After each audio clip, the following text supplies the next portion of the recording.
from our vantage point, right, and having the place we have, and being the voice, right, at 8 o'clock on 94.9, like we gotta, even if some of that's true, we gotta push people to a different mindset. True. You know what I'm saying? Like we gotta push them like to start seeing how much we actually do stick together, so that we can lift up the good things that we do, because society already has us locked in the game of going against each other, always saying what we not doing. And to the point that we can't see the positive that we are doing and how much we thriving and surviving based off of us. Like the majority of black businesses are still thriving, and the longevity of them is because we're not getting any support from Asians, Chinese, anybody else other than our own. Absolutely. You see what I'm saying? So when we think about it, how much of that's sticking together.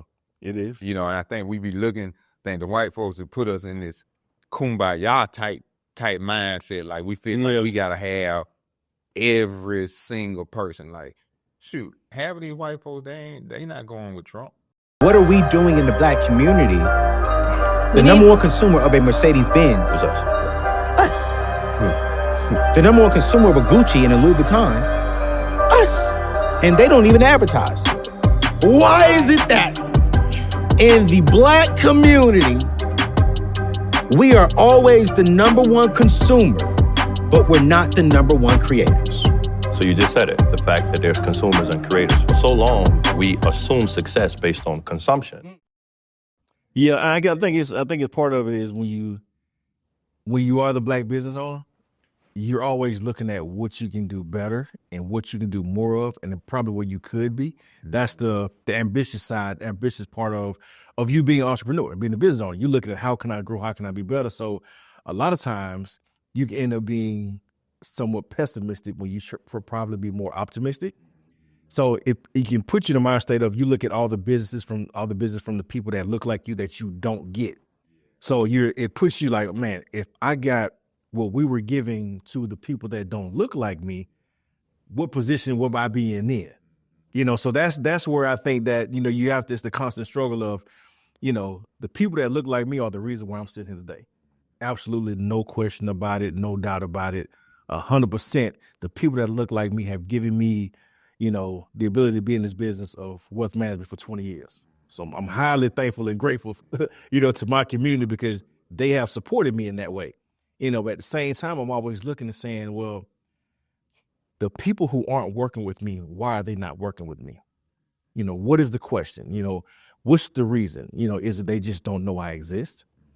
And a lot of times that's been the case. I mean, a lot of people that say, you know what, I didn't know there was a independent, African-American owned wealth management firm nearby. I just didn't know. And they'll tell me, I didn't know you existed. I'm like, well, what do you mean you didn't know I existed? I didn't know that you could be a financial advisor and not work for one of the major core firms. I thought you had to work for Merrill Lynch, Morgan Stanley. I thought you had to work for Wells Fargo, Ameriprise, Northwestern Mutual, New York Life. I thought you had to work for one of those entities. And I'm like, no, I'm independent and I actually have more capabilities than pretty much anyone who works for any of those companies. And I'm able to be more open, more transparent. And I can be truly what's called open architecture and be a true fiduciary to the clients that walk through my doors because I can be unapologetically open and truthful in any and every situation, investment, insurance, and anything across the board when it comes to wealth management. A lot of those people that work at those companies, they're in positions where that company's cutting your check. So you have to follow certain rules. There are certain, you know, revenue sharing agreements. There are certain, you know, types of, you know, insurance or investment that these companies specialize in that pays their bills, which a lot of times dictates the narrative on the information that you hear. And, you know, I look back and I say, well, if the people that look like me, you know, knew more about what I did, and would they trust me more?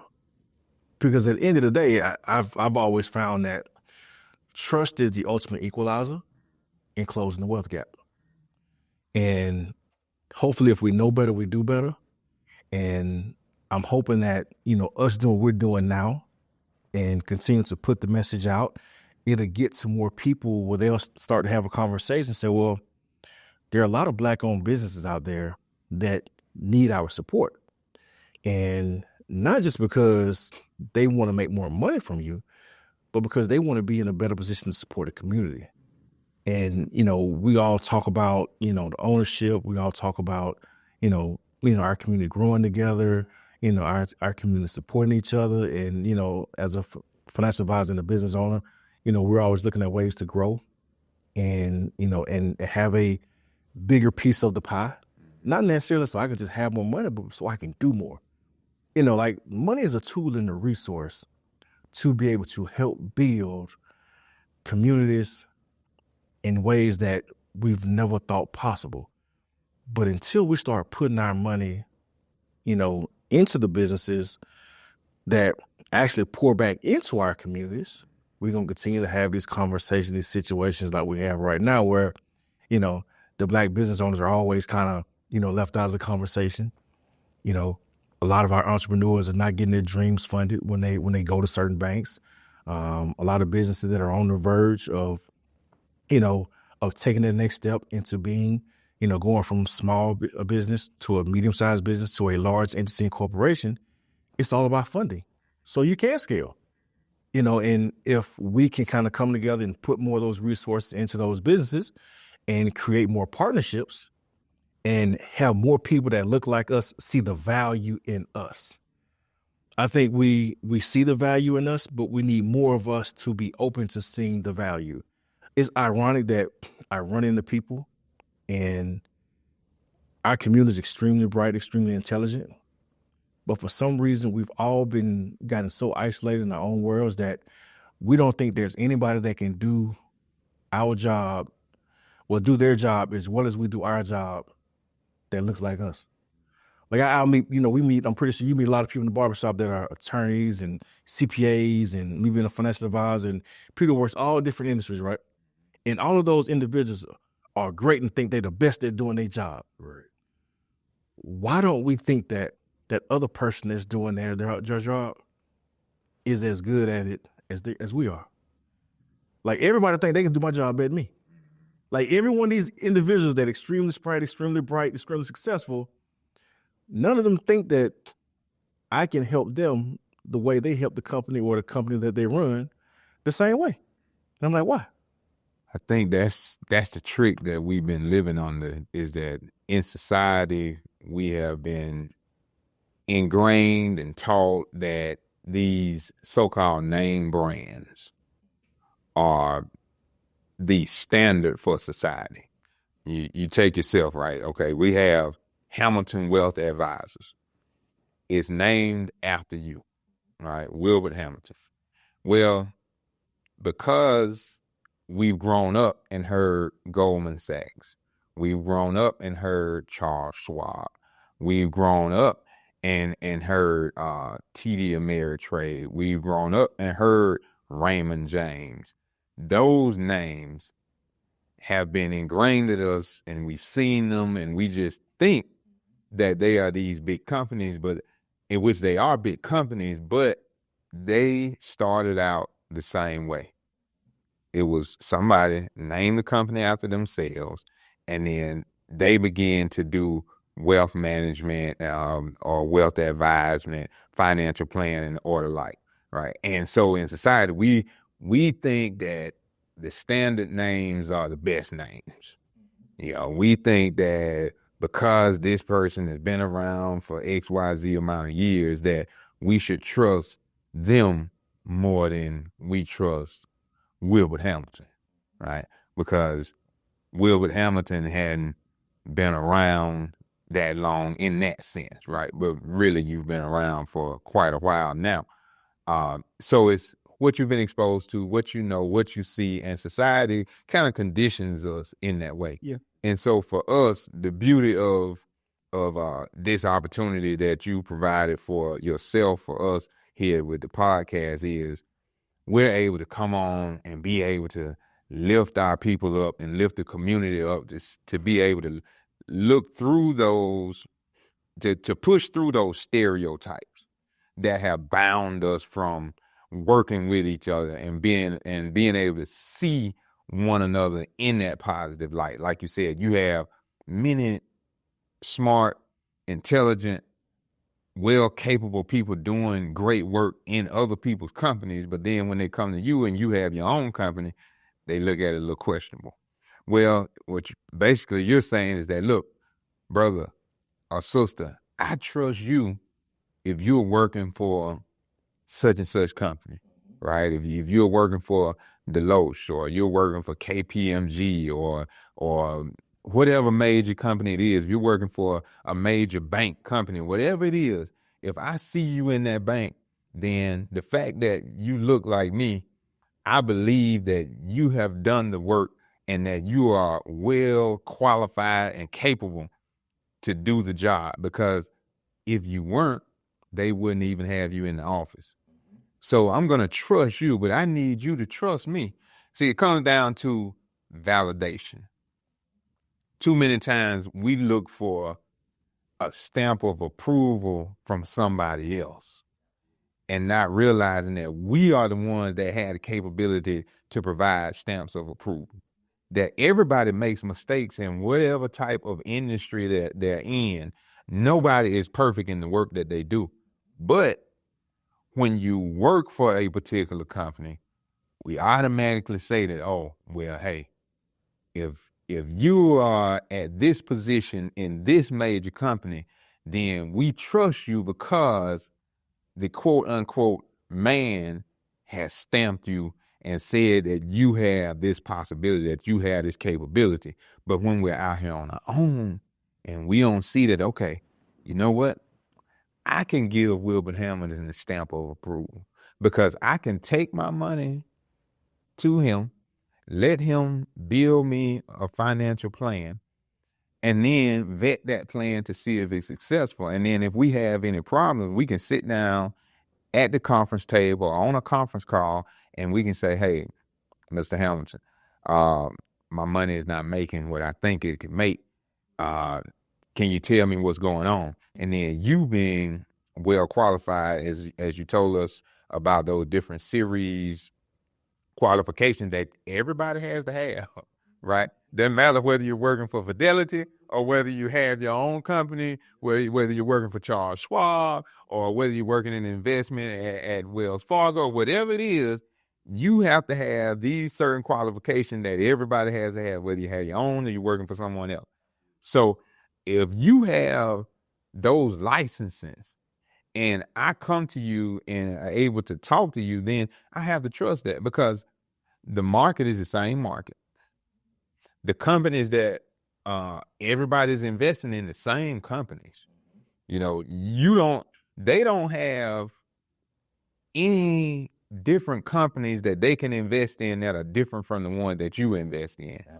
Right. And I know this because as your client, when I look at my portfolio, I see the companies that they are investing in. And I see that I can also go into the stock market myself if I desire and structure a similar plan. Now, I'm not watching it as consistent, but that is what's capable. So what we want everybody to know is that, hey, whatever company you see, whoever, you've been known, whatever name you've known, Wilbert Hamilton and Hamilton Wealth Advisors is just as formidable as those companies, just as qualified as those companies. And you can trust your money with this company just as well as any other company. It doesn't matter about who you see, but about the efficiency of the work that they do. Yeah, and I mean, and that works, and that speaks for all companies in all industries of people that look like me. It's kind of ironic, sometimes you'll see, somebody post on Facebook, I started a new job, and people you'll get 1,000 likes for starting a new job with the new company. But that same person, if they were to post, I started my own business, and this is what I'm doing and I'm seeking your support, how many likes does that post get? So you'll see a huge discrepancy in just the that validation from our community and the way we see things, because we are very misinformed, not well read, and don't have a great understanding on certain things. We think a lot of times is more important. And I used to think this myself when I was in college. You know, the goal was, you know, one day I want to be a CEO. I want to run a company. Until I got out and started looking and saying, well, and started figuring out how actual business structure works, and realizing that the CEO can be replaced by the board of directors. The CEO don't necessarily mean you own the company. You're just a high-ranking employee of the company. So my mindset started to change and said, I no longer want to be an employee of the company. I want to be the owner of the company. I want to be the person that actually calls the shots. I want to be the person that when the bottom line comes to the end, everything that hits the bottom line is mine. After we've paid employees, after we've paid the expenses, after all the work has been done, whatever is left over, I want that to be me. I don't just want to be the person that's I'm a line item on the way to the bottom line. Now, because in that situation, you only get some perks and some benefits, where the perks and benefits of being the owner far outweigh those of an employee, because we know employees can be replaced at any particular point in time. And unfortunately, the way the rules have changed in the game over the last 30 days, they don't have to give you a rhyme and reason as to why. We know since DEI has been dismantled and there's no more affirmative action and things of that nature, basically they're in a position now where these companies can make a decision at the drop of a hat, and there's no explanation that has to be provided to you. Now, from a business owner standpoint, I don't mind the rules that are being changed, because I want to be able to run my business with the same autonomy that they've been able to run theirs. You want to have the discretion to discriminate if you so fit, if you the business owner. The reason we don't like it is we ain't never the business owner. We're always the employee. Right to refuse service. Well, in the community store, it said no shirt, no shoes, no service. Exactly. So we want to be in our feelings about a lot of things, but a lot of these things we can control, because at the end of the day, one thing I can promise you, every company loves one color more than any other color that's in the rainbow, and that's green. At the end of the day, ain't no company gonna consistently diminish the amount of green dollars they got coming through the door to appease one community over the other. You can see the NFL made a decision, say, you know what, we're not gonna get rid of DEI. You know why? 70 to 75% of the guys that's on that football field competing look like us. So if you turn your back on them to a certain extent, and all of a sudden, all of those guys that are on that field walk off that field, what does the product look like on the field now? They don't support that product that's left on the field if it's taken off of the field. They're making too much money off of the talent and the skill sets that we bring to the table. Now, there's nothing wrong with that, because I've learned in business, you can't worry about what somebody's making off of you.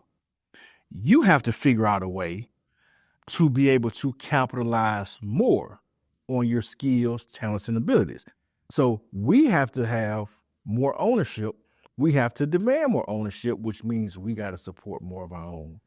So we continue to have this conversation. This conversation will never end until we start to take the bull by the horns and start to make certain sacrifices and start to push each other in every area of business. I need more people to come to Blueprint Barbershop. I need more people to come to Hamilton Wealth Advisors. I need more people to go see Create Live Entertainment. I need more people to go see I Push Marketing. I need more people to go see V94.9 for all of their radio needs. I need more people to tune in and support every entity and every entrepreneur that we know in order for us to support and help and close the wealth gap in our community. At some point in time, we got to stop speaking about it, and we got to be about it. See you in a minute.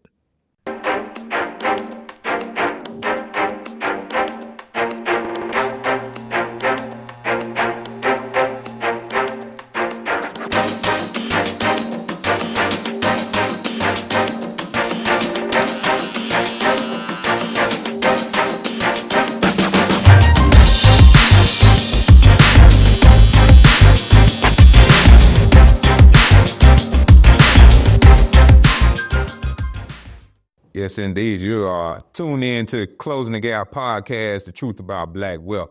I am your co-host, Mr. Eddie Richardson, sitting here with our good owner, host, Mr. Wilbert Hamilton. And today we're talking about various things that are going on in our community. We have issues with the elimination of DEI.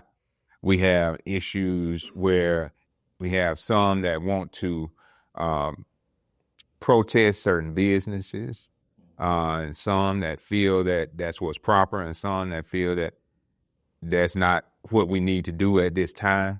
And what I want us to just talk about DEI and talk about the reaction in this space, because what I'm seeing is that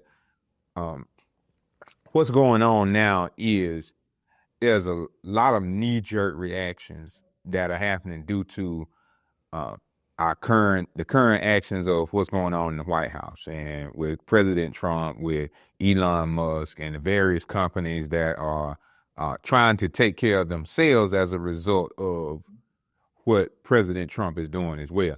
Because what I'm seeing is the elimination of DEI. Many of these companies are saying that, okay, yes, I'm going to eliminate it, or no, I'm not going to eliminate it. And what I'm seeing is the power plays and the power structures that are going on. Some of the companies that are bowing to that are saying that, hey, okay, our money is tied up in this, and it may be advantageous to us to just, hey, eliminate the DEI just to protect ourselves for the moment, right? And not saying that some of these companies may still take care of the diverse communities and still do things that are equitable and include everybody in it without saying that they're doing it, without having it on the books. Now, I do understand that it can cause an outrage when you hear somebody getting rid of those things, because in our minds, when we see it there, and when somebody says that, hey, we are a company that believes in DEI, the thought is that, wow, that is a company, especially for us as African American. When we see that, we'll say, okay, this is a company that cares about me, cares about my people, and they are making sure that they include us in all of their decision making. But what you found out is that really DEI it's been on paper, but it's not really been enacted. Absolutely. Well, for me, when I anytime I see a company, say we want to hire, diversity and inclusion, director, when that became popular a few years back, to me, it was just a red flag that you're doing something wrong. You telling me that, it's some shady stuff going on inside the house, and we need to clean up the house, because if you're doing everything the right way, if you're hiring based on a person's skill set and their capabilities, and you're not hiring based on color, then you don't have a DEI problem. So a lot of these things, for me, anytime I see an action, in most cases, especially when it relates to this particular issue, it's usually an overreaction. We're overreacting about a lot of things that honestly don't affect us as much as we think they affect us. When we look up the stats on DEI and realize that we were receiving out of the entire scope of DEI and the landscape of things, we only got 4% of the benefit from DEI initiatives. We were, ranked, almost dead last when it came to being the beneficiary of opportunities related to DEI. And, and in all honesty, DEI has been a way for, them to take, scrutiny off of their companies for a little while and take some pressure off of their companies. And if you look, if anything, all it did is probably reduce the number of lawsuits that were going on in relation to discrimination, because all of these major companies, have a number of lawsuits where they have not either promoted or helped the employees that were people of color, women, or various other ethnic groups. And if you notice, I guarantee if you went and looked at the statistics, over the last probably 4 to 5 years, the number of lawsuits probably dropped dramatically, because they now have an initiative, because what they did, in my opinion, was gave the people at the job an outlet and somebody to talk to. You essentially put a therapist on staff that says, you know what, I know y'all dealing with some issues. I know we ain't got everything quite right in the past. I know there's been some discrimination, things that may not have been, in the best light. But what we're going to do is, we want to start to address these issues. Well, let's talk about it. Well, I don't want to talk about it. I need you to pay me. We always in this situation, in this country where we want to have a conversation about something versus actually take action in solving the problem. It's, they don't want to have a reparation conversation. You want to have an affirmative action conversation. Well, no, you didn't. Because that was in retaliation to, okay, you didn't want to give my 40 acres and a mule, so what you going to do for me? So we end up with, hey, you know what? Give them a little bit of this and hope that, these things kind of go away and it pacifies them versus we don't get anything to actually create real change and actually provide us real equity. So if we look at some of the things that, Trump has said, honestly, if you pull the wool back and you take a step back and say, you know what, how could this benefit us? If he was to get rid of income tax, would that affect our community? Would that help our community? I can personally say it'll definitely help me. Now, I don't agree with Trump. I'm not a Trump fan in no way, shape, form, or fashion. But that would be more beneficial and helpful for us as a community for him to get rid of the income tax and corporate income tax so our people that are in small businesses can now hire more people that look like them. That would be of greater benefit and value to us than DEI would be, especially when the number one beneficiaries of affirmative action in DEI have been, Caucasian women, and then Hispanics, and then Asians, and then veterans, and then LGBTQ, and then, Native Americans, and then we're, 7th or 8th on the list when it comes to how we benefited from these programs. So, a lot of things that have been put in place from a perception standpoint for us has not actually benefited us because we don't understand, once again, the economics of how this country is ran a lot of times. We get caught up in surface level, thinking of, what, let me worry about today and give them something to make them feel good today versus putting me in a situation where I can have sustainability. I can be unreliant. I can be in a situation where I can make my decisions independently of what's going on in the government. And see, that's what all these communities have. If you look at it, what's really being free? Being able to make a decision independent of what anybody else is thinking or doing is real independence. The Asian communities here in this country, they make decisions for them totally independent of what anybody else is thinking and doing.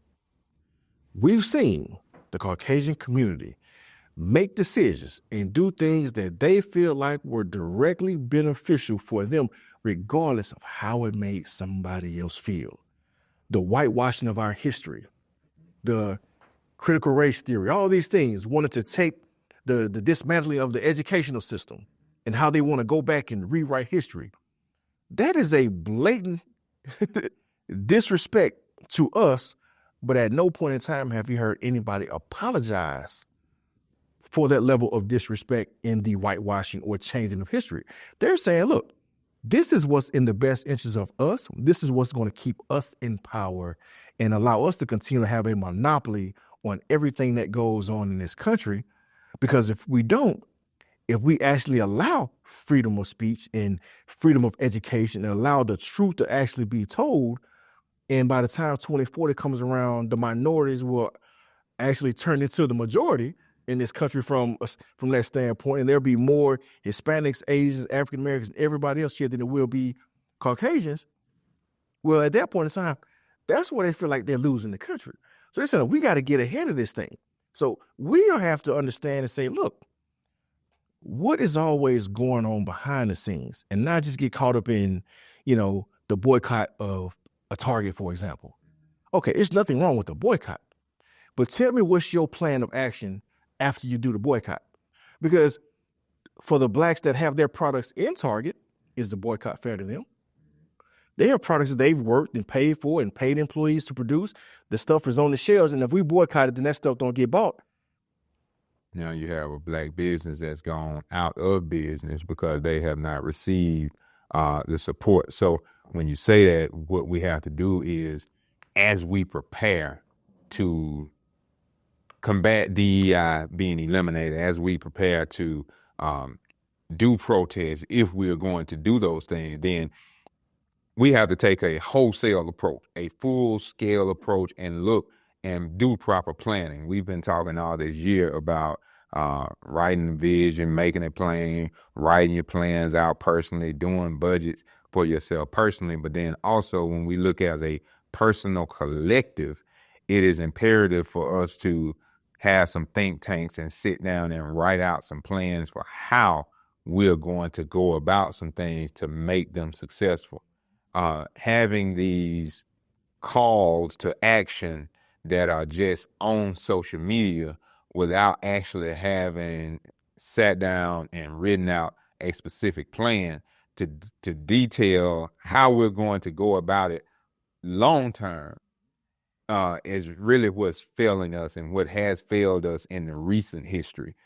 In prior history during the civil rights movement, that's what made it so effective, was they got together, number one, in the churches, right? That church was one of the main places that these different structures of SCLC, NAACP, and Student Nonviolent Coalition, SNCC, these places were formulated and had their meetings in churches. And that's where they were able to structure themselves, because they realized that they needed, first of all, they needed the power of God and the direction of God to lay out a plan. That you can't just have knee-jerk reactions to what is going on in society. That yes, when it has that initial effect on you, first of all, you need to go in consultation with God, right? And then in going in consultation with God, then God will then allow you to come together and be able to give you the wisdom and knowledge to be able to devise a plan to go about and take care of what your needs are.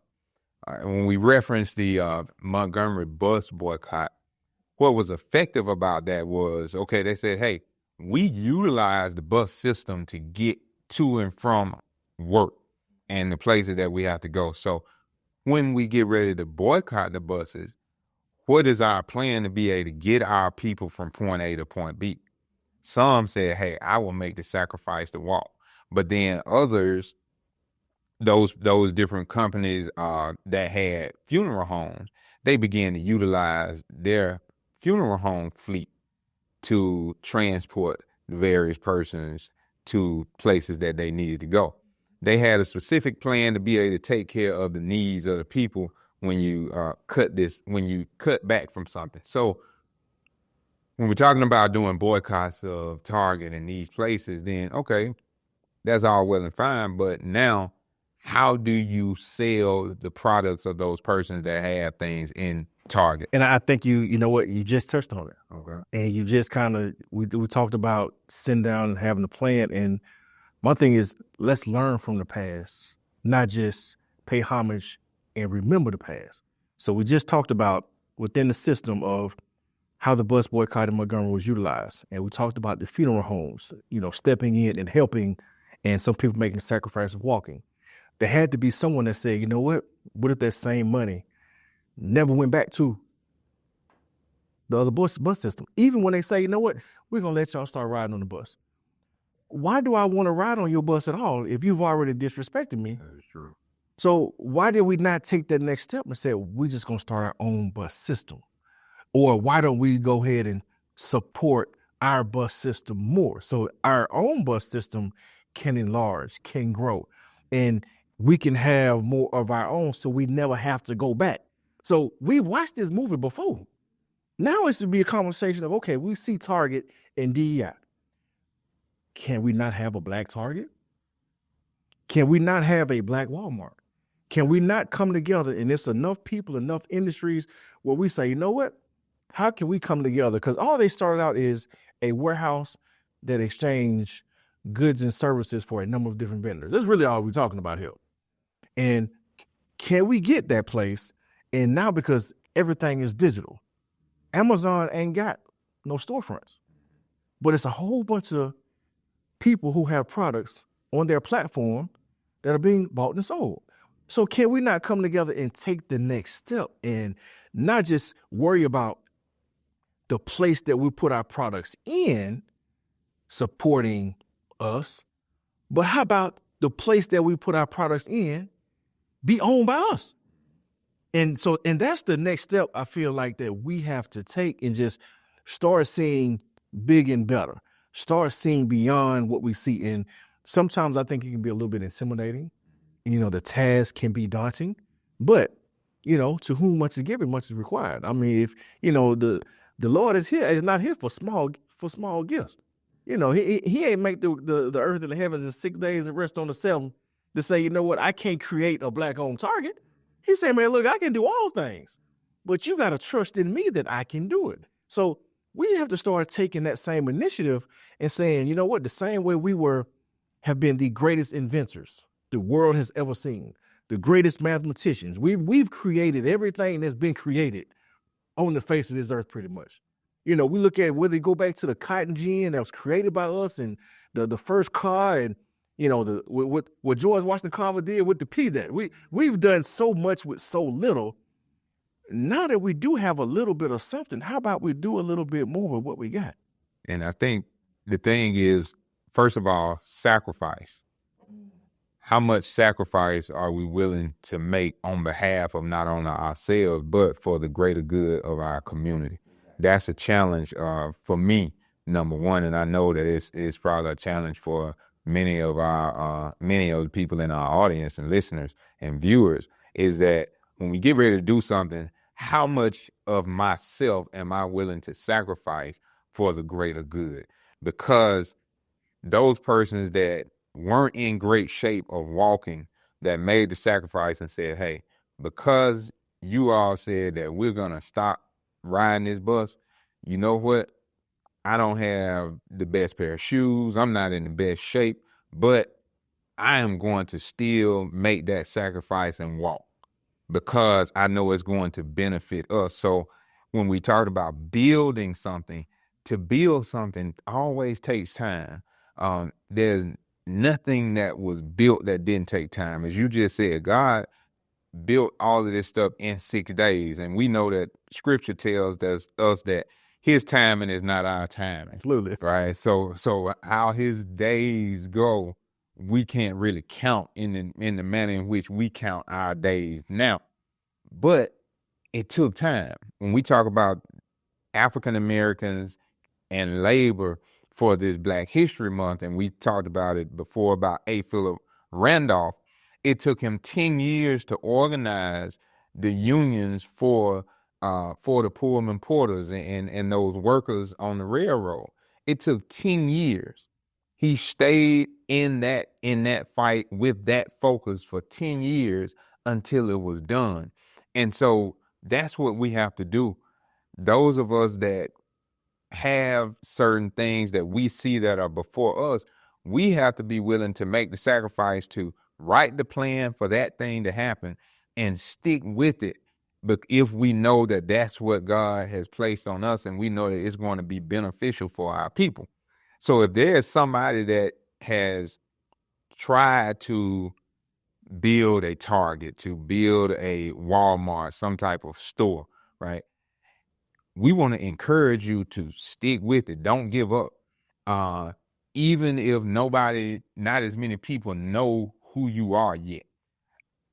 Realize that you have some people that do know who you are, and that because you have those persons that know who you are, continue to encourage them to support you and continue to seek the guidance of God to get more support, because he has somebody out there that you are going to reach and that your product and your service is going to be beneficial for. So let God continue to validate you and be patient in the process of building, because you are building not only for us, but for the kingdom of God.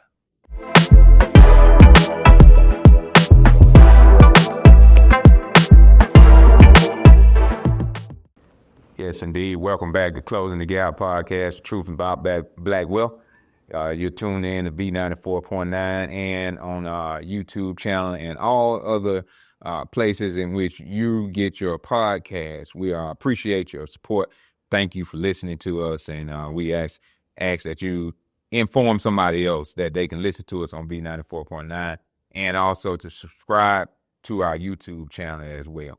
So we're talking about today effects of these knee-jerk reactions we're having in dealing with what's been going on in society, what's going on from the White House, and the calls for the removal of DEI, and the calls that some are having in saying that we need to boycott different businesses. And so what we want to continue to encourage you all to do is we need to focus on building ourselves up, right? What are we willing to sacrifice to build in this time? First of all, realizing that it's going to take some sacrifice. Mm-hmm. When we talk about investing in wealth, because that's part of the main objective of this show is to close the gap and tell the truth about Black wealth. You have to have a plan and make a sacrifice for some of your finances to be able to invest, right? Absolutely. You have to, let some things go in order for delayed gratification, right? And that's what we're going to need in this climate right now. We always need it, first and foremost. Let me say that. We always need it, right?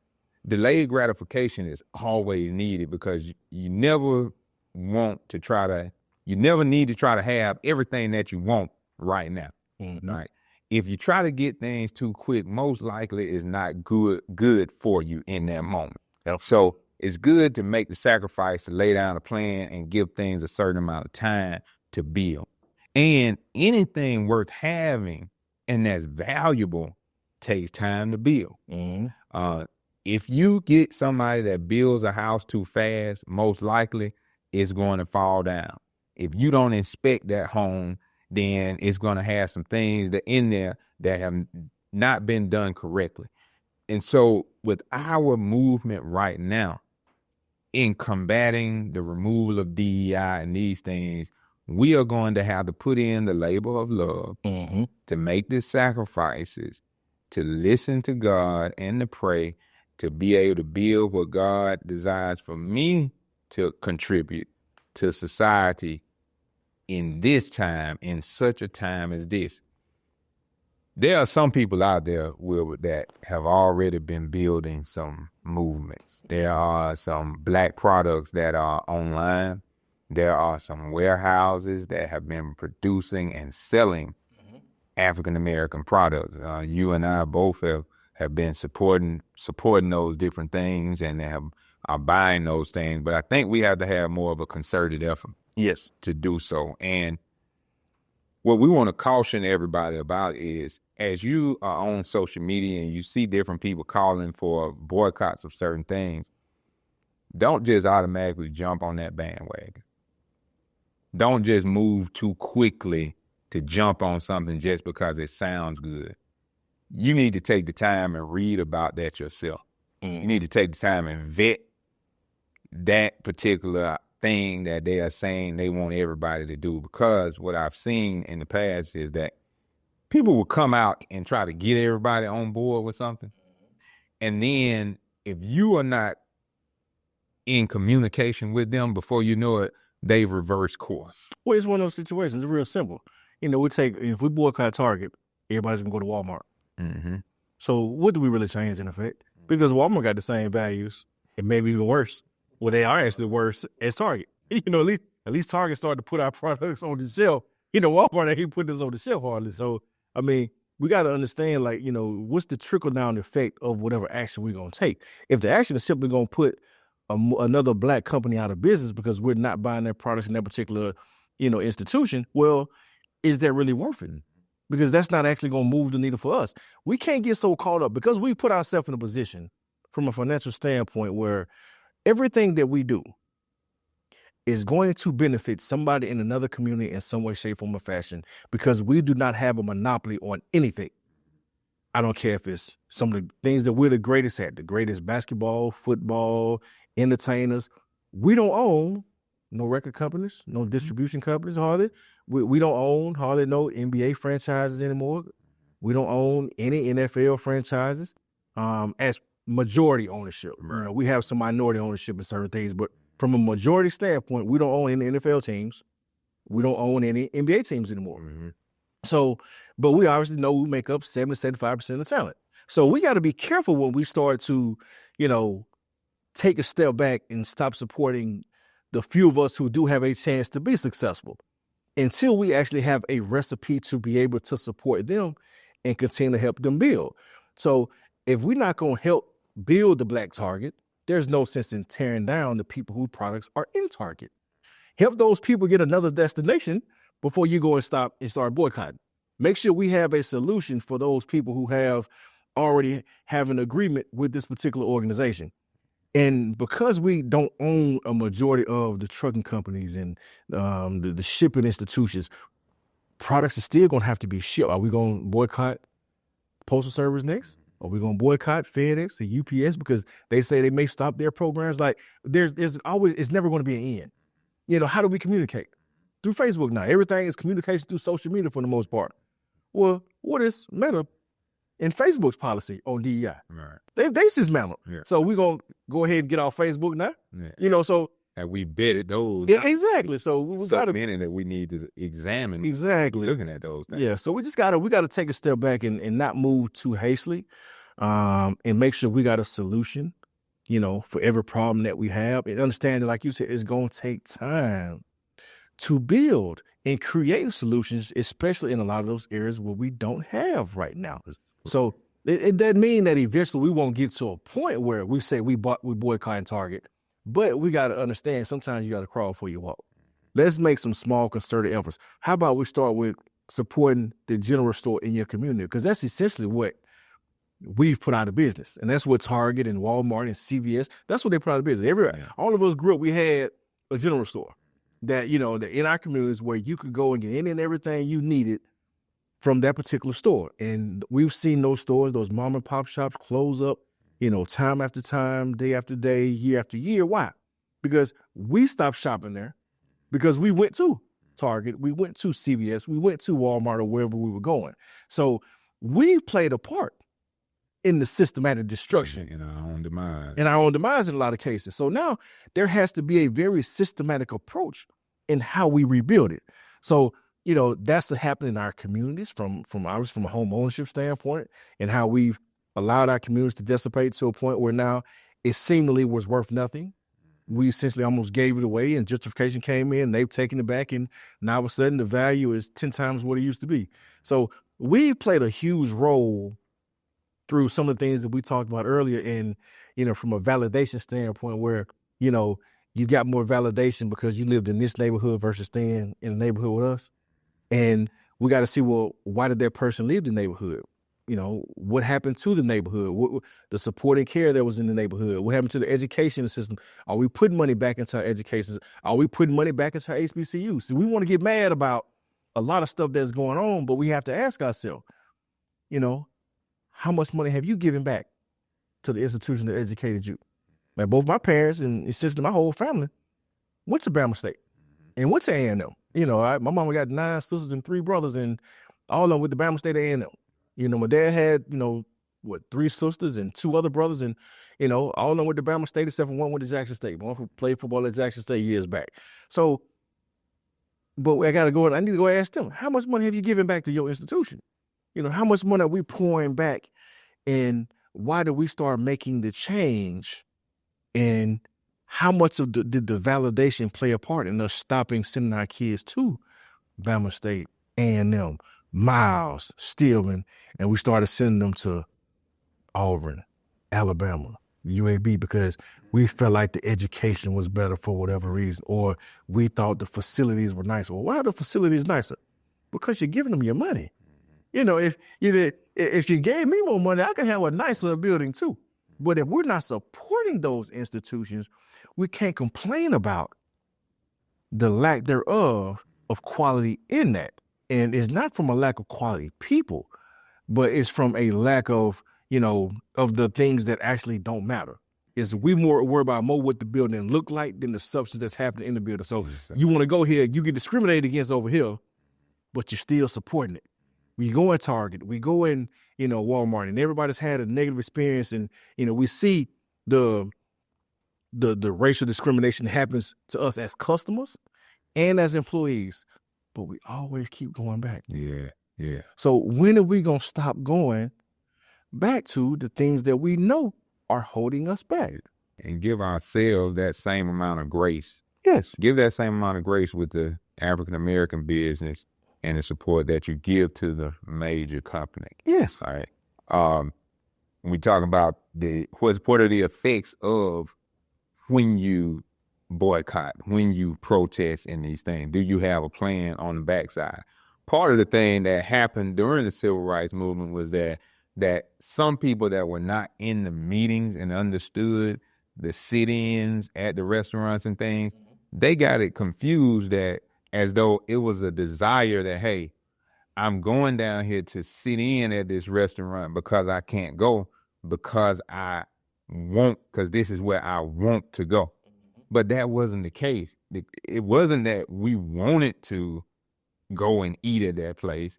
It was a thing of, hey, you should not restrict me from eating here if I want to. Mm-hmm. All right.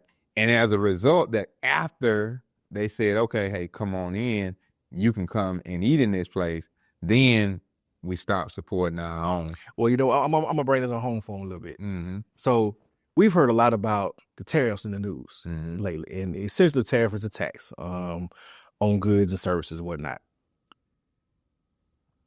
What our actions directly contributed to is some of the things that why we hear the comments we hear about black businesses. Why you charge me so much when I come here, but when I can go there, it's 25% cheaper. Well, that's the tariff that you placed on my business. Because when you don't come support my business, now I need to raise the price of whatever it is I'm selling, because the bills that come with me running my business do not go down. So when I got to charge you 25% more for this t-shirt, because I'm not selling as many t-shirts, because you ain't buying the t-shirts from me no more. You buying them down the street and around the corner from the other institution. So in order for me to stay in business, I now have to raise my prices a little bit, or else I'm going out of business. But we complain about the black business. Well, you more expensive than them. Well, you don't have the same stuff as them. Well, you ain't giving me the same money either. So we essentially put a tariff on our sales because we stopped funding our own institutions, our own corporations, our own businesses. And when you do that, you automatically take the money out. You automatically put a tax on us. Now, was it on purpose? No. Right. But I think that's where we talked about the plan has to be well thought out. We got to think about what are going to be the precipitating factors that are left. And there's a thing that I learned. I'm an economics major by trade, so that's what I studied in college. There's a thing called lagging indicators. There's a thing when we're studying and you're looking at the economy, and there's a reason why Trump had the great, economic boom when he was a president. He was a beneficiary of the policies and procedures that were put in place under Obama. It's just because we operate on this thing and there are lagging indicators, because usually things don't kick in right away and it takes a while to see the actual benefits or lack thereof of different, metrics that are put in place. They only came to fruition under Trump. Obama took 8 years of cleaning up a mess. He was the recipient of a terrible financial situation. He had to go back, make some changes, make some adjustments. And he put things in place. So now he didn't necessarily reap the benefits of what he put in place. Trump reaped the benefits of what Obama put in place under that second term. Now, we have to go see, why does Biden look so bad economically? He was the recipient of the Trump economics, where he robbed Peter to pay Paul, and he deinstitutionalized a lot of things. He deregulated the banking system after Obama had regulated it to get things back in order. So we wouldn't have some of the issues that we now have, that when Biden comes in, why can't he just spend? Why can't he just do this? Well, we got to clean some things up first. We can spend, but to a certain point. We have to understand that, unfortunately, we've done that to ourselves in our own communities. Mhm. We've eroded the Black business in our community for years and years and years, and we've allowed, through a lack of validation from our own now, our validation goes to other communities more than it goes to us. And you can look at we just had of course, the Super Bowl. If you look at the representation that was utilized to support businesses that are not owned by us, and how it's going to pour more revenue into those businesses. And if it's pouring more money into those businesses, that means it's taking money away from our businesses. We have to understand that. We need more representation from the people at the top. So there's one thing I've learned. When I go into institutions, I go into companies now, if I'm not talking to the person in charge, I tell them I ain't coming. Mhm. Because one thing that people are, as a majority, are followers. Everybody's not a leader. It's why you needed a Martin Luther King. It's why you had a Malcolm X. It's why you had somebody got to be at the top telling people what to do. And people follow, as a whole, a number of people, they follow somebody. They want somebody to follow. Unfortunately, the people that we so-called been following have been leading us away from our community. They've been pushed because they've been financially rewarded into supporting other institutions and other communities. And a lot of it's not on purpose. Right. They're not purposely saying, don't support the people that look like us. But inadvertently, unfortunately, by design, the power of marketing, people understand when you throw this particular person's picture on this particular product, then we're going to follow and purchase that product because we support that person. We just need more of those people's pictures on the products that are made and manufactured by us.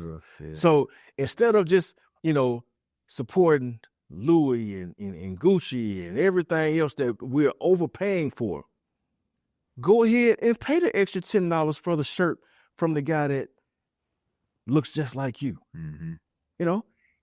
If he gives you a deal today, he can't pay his lights tomorrow. But if you overpay today, he can hire your child tomorrow. We don't look at it that way. We always looking at it like, man, why your stuff costs so much? We always have a complaint. Well, we don't get enough. We overcharge. The service is not as great. You don't have this. It's always what we don't have in our evaluation of our own. But we never look at what we're doing with what we got. The fact that we're continuing to be able to make it when really we're only being able to benefit from 25% maybe Mhm. of our own community, and probably 5% of the United States community is working with a Black-owned business owner. So the fact that the Black entrepreneurs that in your community are able to survive with such a small percentage of support tells you they have to be skilled, they have to be unique, they have to be creative. Now, I'm a firm believer in never sacrificing service for color of skin. But if I find somebody that looks like me that can do the job just as well, then guess what? That job is going to the person that looks like me. Yeah. So what we looking at is this. We are going to have to build. And in order to build, it's going to take some time. We're going to have to be patient. We're going to have to draw up the plan. And we're going to have to support our own. We don't know how much the time will take. But if I could just give our people this, is Luke 14, Jesus talks about bearing your own cross. So this is the cross that we have to bear in this season to be good disciples of him. And in bearing this cross, he says, which of you, if you want to build a tower, you have to sit down and count the cost first to whether or not you have sufficient enough to finish it. So what we have to do right now in this season is sit down, write the plan, count the cost, build what we need for our community and our people, and allow ourselves to be our own validation and stamp of approval, and not just have knee-jerk reactions based on what's going on in society, but let everything that we do be based on the leadership and the inspiration of God and Jesus Christ. See you next time.